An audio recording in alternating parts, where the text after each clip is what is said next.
मित्रांनो, ओंकार गोटपा यूट्यूब चॅनलवरती स्वागत आहे. बघू शकता कशा पद्धतीने शेळ्या चरतात. तर मित्रांनो, आत्ताच शेळ्या सोडल्यात. दिवसभर एक तर पावसानं नको नको केलं, तर गडीभर उघडला. एक तास झालं, तासभर उघडला की झालं. म्हणलं जरा गवतावरचं पाणी कमी झाल्यावरती मी शेळ्या जरा चरतील म्हणून जरा गवतावरचं पाणी कमी होऊन दिलं. मग सोडलेत त्यांना. मित्रांनो, आत्ता कशा पटापटा पटापटा फास्टमध्ये खायला लागल्यात. कारण सकाळी सोडल्या होत्या गडीभरच, परत पाऊस आलता, त्याच्यामुळे आज शेळ्या काय लय चारलं नाही ते. आणि ते घास कापायचा विषय म्हणजे घासावर पण जरा दाईवर पडलेलं आहे. आणि दाईवर मध्ये थोडं पाणी पडलं का ते ओललं काय शेळ्या खात नाही ते. त्याच्यामुळे घास पण कापायला जरा नकोच वाटते. आज चाराच्या गडीभर जोर पाऊस येत नाही तोवर, जोर अंधार पडत नाही तोवर चाराच्या गडीभर आज त्यांना अशा एकदम ओकेमध्ये चारतात सगळ्या. बघू शकता. तर मित्रांनो, बोलायचा मुद्दा असा आहे, ते म्हणजे नवीन शेळी पालन करणार आहेत ना, त्यांच्यासाठी खास हे व्हिडिओ आहे. तर मित्रांनो, तुम्ही म्हणजे शेळ्या करणारच असताना तर बंदिस्त करू नका. बंदिस्त शेळ्या केल्यावर म्हणजे प्रॉब्लेम लय होतात. बंदिस्त शेळी केल्यावर त्यांना दुखणं म्हणजे येतच. कारण आपण शेळी घेताना काय बंदिस्तमध्ये घेत नाही. ते आपण समजा बाजारात जाऊन शेळी घेतो, आपल्याला माहीत नसते ते बंदिस्त आहे का बंदिस्तमध्ये नाही आहे. ती शेळी बंदिस्त नसली तर तिला बंदिस्त करण्याला अवघड आहे. कारण ती शेळी बंदिस्त होत नाही काय काय, लगेच तिला दुखणे येतात. बंदिस्त करायचा प्रयत्न केला तर बंदिस्त शेळी पालन मध्ये पण मग जरा त्यांना खायला पण जास्त लागतं. पण बंदिस्त शेळी पालन शक्यतो करूच नका मित्रांनो. कारण बंदिस्त शेळीमध्ये जरा शेळ्या सोडल्या ना गडीभर, पाय बी मोकळे झाले, शेळ्या फ्रेश होतात. तसं बंदिस्त शेळी पालनमध्ये रोज तिथेच म्हणलं शेळ्या पण वैतागतात.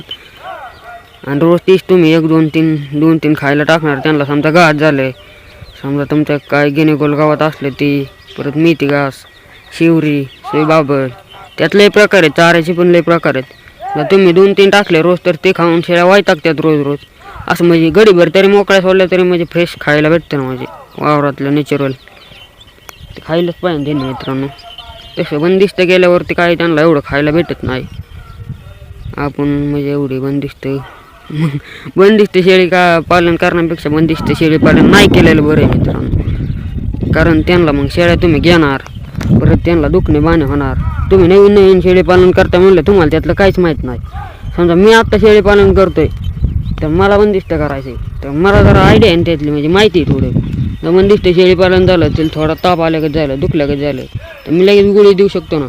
आता तुम्ही नवीन करताय म्हणलं, तुम्हाला काय एवढा अनुभवच नाही ना. तुम्हाला काय एवढा अनुभव नाही, तुम्हाला दुखणं आलं तर काय कळणारच नाही काय झालंय बा शेळीला. तर आम्ही शेळी माझी बघितली ना, शेळीला बघितली तरी काय झालं सांगू शकतो.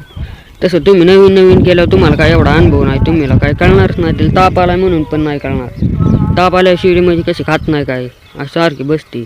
तसं मग तुम्हाला ते कळणार नाही. तुम्हाला वाटणार नवीन शेळी आहे बा, नवीन शेळी आहे, तिला असेल बा प्रॉब्लेम, सवय नसेल, सवयीमुळे नसेल खात, तर ती तुम्हाला लवकर ते प्रॉब्लेम फेस होणार नाही. तर त्याच्यामुळं करताना शेळी पालन बंदिस्त करू नका. आणि बंदिस्त केली, ताप आला तर तुम्ही डॉक्टरला फोन लावणार, डॉक्टर म्हणणार ही गोळी द्या, तिने फरक नाही पडणार. तसं आपल्याला सगळं माहिती आहे मित्रांनो. ताप आला तर एक गोळी आहे, तिचं नाव तुम्ही कमेंट करा तुम्हाला लागत असले. मी पुढच्या व्हिडिओमध्ये त्या गोळीचं नाव पण सांगतो. तापासाठी मित्रांनो, डाळ घालण्यासाठी, परत लय गोळ्या आपल्या सगळ्या औषध आहेत मित्रांनो. फक्त तुम्ही कमेंट करा, कमेंटचा रिप्लाय लगेच दिला जाईल. दुसरा व्हिडिओ बनवला जाईल त्याच्यावरती शेळीला काय प्रॉब्लेम होतात. आणि शक्यतो मित्रांनो, आता हे पावसाळ्यात तुम्ही शेळी पालन करताय ना, हे पावसाळ्यात नवीन चारा आला का, नवीन चारा म्हणजे आता एवढा प्रॉब्लेम नाही येत, पण दरवर्षी येतोच तो. त्याच्यावर अडचणच नाही, दरवर्षी तो प्रॉब्लेम येतोच म्हणजे येतोच. तर मित्रांनो, विषय म्हणजे नवीन चारा आला का, ते नवीन चारा खाल्ला का शेळ्यांनी, त्या नवीन चाऱ्यावर किडे असतात. त्या किड्यांमुळे शेळ्यांना मावा होतो. मावा म्हणजे शेळ्यांच्या तोंडाला फोड येते, शेळ्यांना काय खायला पण येत नाही.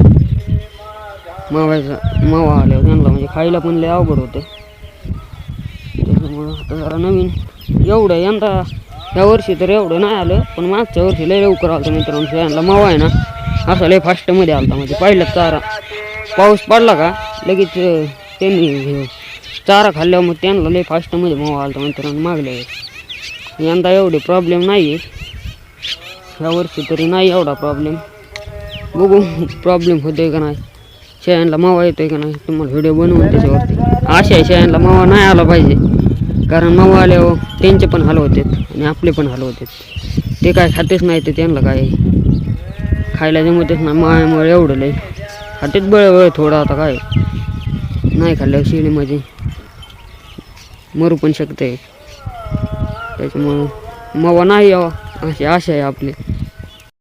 तर मित्रांनो चला भेटू पुढच्या व्हिडिओमध्ये. Bye bye. व्हिडिओ आवडला तर लाईक शेअर सबस्क्राईब करा. आणि मित्रांनो काय तुमच्या शेळीला प्रॉब्लेम कोणती, तुम्हाला काय अडचण असली, म्हणजे शेळी डरगळते, ताप बीप आला आहे, तर कमेंट करा, रिप्लाय दिला जाईल. आणि कमेंट नाही केली तरी माझा नंबर आहे, कॉन्टॅक्ट नंबर देतो मी 95 29 71 66 90. या कॉन्टॅक्ट नंबरवर कधी पण कॉल करा, तुम्हाला कॉल केल्यावरती माहिती सगळी मिळेल. काय अडचण असली तर कॉल करा मित्रांनो. भेटू पुढच्या व्हिडिओमध्ये. Bye bye.